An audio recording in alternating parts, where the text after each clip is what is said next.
নমস্কার। আমি একটি কবিতা পাঠ করে শোনাচ্ছি। নিজের লেখা কবিতা অর্থাৎ নিজের হাতে নিজেই রান্না করার মতো।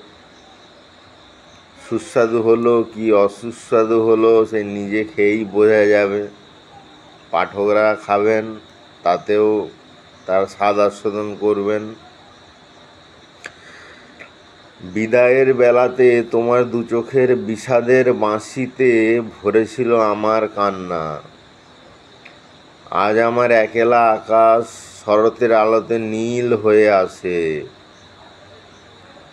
জীবনের অনুভবগুলো যতই কষ্টের হোক তবু তারা মধুরতাময়।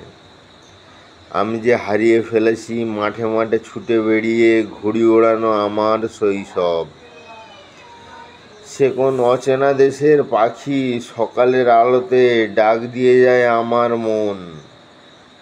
মরণকে ছুঁতে না পারার দুঃখেরা আমাকে নিয়ে যায় মুক্তির নীলাকাশে।